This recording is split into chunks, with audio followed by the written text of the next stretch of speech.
Nizamabad rural నియోజకవర్గానికి సాగునీరు అందించే విధంగా ఆనాడు దివంగత నేత తెలంగాణ ఉమ్మడి ఆంధ్రప్రదేశ్ ముఖ్యమంత్రి వైఎస్ రాజశేఖర రెడ్డి ప్రాణహిత చేవేళ్ల 2021-22 ప్యాకేజీలను నిజామాబాద్ జిల్లాకు ప్రధానంగా తీసుకొచ్చారు. అందులో భాగంగా నిజామాబాద్ రూరల్ నియోజకవర్గానికి మంచిప ద్వారా సాగునీరు అందించేందుకు ప్రణాళిక రూపొందించారు. అయితే గతంలో తెలంగాణలో ఏర్పడ్డ తెలంగాణ ప్రభుత్వం అప్పట్లో రీడిజైన్ పేరుతో కాలయాపన చేసింది. ఇప్పుడు మళ్ళీ ఆ ప్రాజెక్ట్ని పనులు ప్రారంభించేందుకు సిద్ధమైంది తెలంగాణలో ఏర్పడ్డ కాంగ్రెస్ పార్టీ. ఆ పనులు ఎలా సాగుతున్నాయనే అంశానికి సంబంధించి నిజామాబాద్ రూరల్ ఎమ్మెల్యే భూపతి రెడ్డి ఉన్నారు. వారు సార్ నమస్తే. ముఖ్యంగా నిజామాబాద్కు అతి ముఖ్యమైనది నిజామాబాద్ రూరల్ నియోజకవర్గానికి సాగునీరు అందించే విధంగా మంచిప ప్రాజెక్టును ప్రారంభించారు. అది ఎలా సాగుతుంది, ఆ పనులు దాన్ని రీడిజైన్ పేరుతో అప్పట్లో కాలయాపన చేసింది అప్పటి ప్రభుత్వం. ఇప్పుడు మీరు దాన్ని ఎలా ముందుకు తీసుకెళ్తారు? అదే రాజశేఖర రెడ్డి గారి ముఖ్యమంత్రి టైంలో ఇక్కడ పెద్దలు సుదర్శన్ రెడ్డి గారు ఇరిగేషన్ మినిస్టర్గా ఉన్నప్పుడు ఆ ప్రాజెక్టు ప్రారంభించారు. అదేంటంటే అక్కడ ఈ 20 ప్యాకేజ్ అయిపోయింది. 21 ద్వారా 182,000 ఎకరాలకు నీళ్ళు అందించాలా. అది కూడా 1,00,000 ఎకరాలు కొత్త ఆయకట్టు, 82,000 ఎకరాలు tail end stabilization of the Nizam Sagar కింద కట్టారు. దాంట్లో అప్పుడు ఏంటంటే కెనాల్ ద్వారా నీళ్ళు ఇవ్వాలి.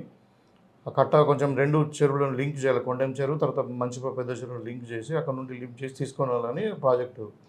తర్వాత వీళ్ళు ఏం చేసిండ్రు, ఈ కాళేశ్వరంలో భాగంగా దాన్ని మొత్తం 21 ప్యాకేజ్ని పక్కకు పెట్టేసి రీడిజైనింగ్ పేరు మీద చెరువు కట్టను పెంచి అక్కడ 3.5 TMC మేము స్టోర్ చేస్తాము, తర్వాత లిఫ్ట్ పెడతామని పైపుల ద్వారా నీళ్ళు అందిస్తామని చెప్పి కమిషన్ల కొరకు దాన్ని 200 కోట్లతో కంప్లీట్ అయ్యే ప్రాజెక్ట్ ఆల్రెడీ, ఎందుకంటే ఒక 80% 90% కంప్లీట్ అయింది అప్పటికే.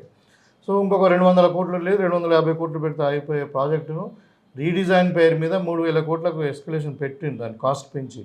ఇప్పుడు 10 ఏళ్ళు అయింది. కరెక్ట్ 10 ఏళ్లలో ఒక చుక్క కూడా నీళ్ళు ఇవ్వలేదు. ఆ ప్రాజెక్ట్ ఎక్కడక్కడ పెండింగ్ ప్రాజెక్ట్ లాగా మిగిలిపోయింది. అక్కడ భూ నిర్వాసితులు కూడా ఒక దగ్గర 12,000 ఎకరాలు మునిగిపోతున్నది. ఒక 8,000 మంది ట్రైబల్స్ వాళ్ళు డిస్ప్లేస్ అవుతుంది. కాబట్టి మేమేం నిర్ణయించినామంటే ఈ కాంగ్రెస్ ప్రభుత్వం వచ్చిన తర్వాత పాత డిజైన్లోనే 21 ప్యాకేజ్ ఒరిజినల్గా రాజశేఖర రెడ్డి గారు రూపొందించినటువంటి ఏదో ఆ విధంగా నీళ్ళు ఇద్దామని ఆలోచనలో ఉన్నాం. అది ఇప్పుడు అంటే ఏంటంటే ఇంకా ప్రాజెక్ట్ పట్టనే పెండింగ్లోనే ఉంది. గవర్నమెంట్ ఇప్పుడు మళ్ళీ ఆలోచిస్తుంది ఏంటంటే ఈ తమ్మిడేటి నుండి మళ్ళీ నీళ్లు తీసుకొచ్చి ఆ పాత డిజైన్ ప్రకారమే అంటే పాత ప్రాణహిత చేవేళ్ల ప్రాజెక్టుని రీడిజైన్ పేరు మీద పాత డిజైన్ పేరు మీద కడదామనే ఆలోచన ఉంది. కాబట్టి దానికి ముఖ్యమంత్రి గారి దృష్టికి కూడా తీసుకెళ్ళాము.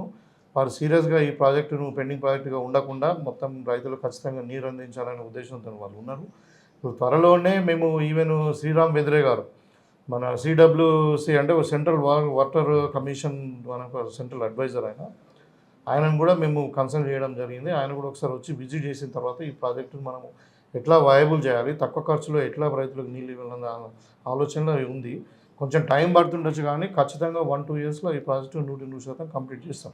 అయితే సార్ చెప్పండి, గతంలో పైప్ లైన్ ద్వారా ఏదైతే కొత్త విధానం ద్వారా నీరు అందించేందుకు అప్పటి ప్రభుత్వం శ్రీకారం చుట్టింది, ఆ పైప్ లైన్ ద్వారా కాకుండా ఇప్పుడు కెనాల్ ద్వారా ఇచ్చేందుకు ఏమైనా అవకాశాలు ఉన్నాయా? రైతులకు ఏది ఇస్తే మేలు జరుగుతుంది? అందుకనే మేము ఇప్పుడు ఆల్రెడీ కొంచెం డబ్బులు ఖర్చు పెట్టింది కాబట్టి మరి దాన్ని ఇప్పుడు ఏ విధంగా మనం పాత డిజైన్లో యూజ్ చేసుకునే ఉద్దేశంతోనే మనం ఒక ఎక్స్పర్ట్ ఒపీనియన్ అడుగుతాము.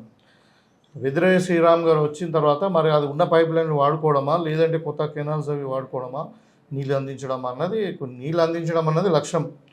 సో ఇప్పుడు ఆల్రెడీ కొంచెం ఖర్చు పెట్టింది కాబట్టి దాన్ని వ్యర్థం కాకుండా వేస్ట్ కాకుండా దాన్ని ఏమైనా వాడుకోవచ్చా? రైతులు కోరుకుంటుంది ఏంటంటే కెనాల్ ద్వారా నీళ్ళు ఇవ్వమని. ఎందుకంటే దారి పొడుగా చెరువులో నీళ్లు నింపొచ్చు, తర్వాత గ్రౌండ్ వాటర్ ఇంక్రూజ్ అవుతుంది, తర్వాత దాంట్లో నుండి కెనాల్ నుండి కూడా లిఫ్ట్. ఇప్పుడు మనకు ఫ్లడ్ కెనాల్ ఉంది, చాలామంది రైతులు అక్కడ నుండి నీళ్ళు తీసుకుంటున్నారు. సో ఆ విధంగా ఉండాలన్నది రైతులు కోరుకుంటున్నారు.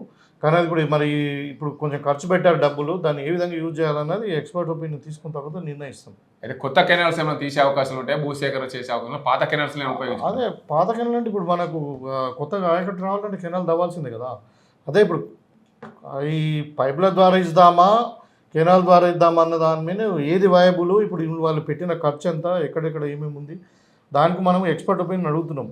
వాళ్ళు ఎక్స్పర్ట్స్ వచ్చి మనకు ఫైనాన్షియల్గా ఇదే వయబుల్ అవుతుంది అంటే పైపుల ద్వారా నీళ్ళు ఇస్తాం.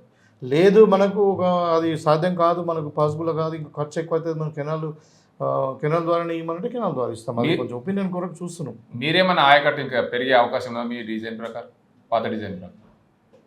ఆయకట్టని పెరగది, కాకపోతే చెరువులను కూడా నింపుకోవచ్చు.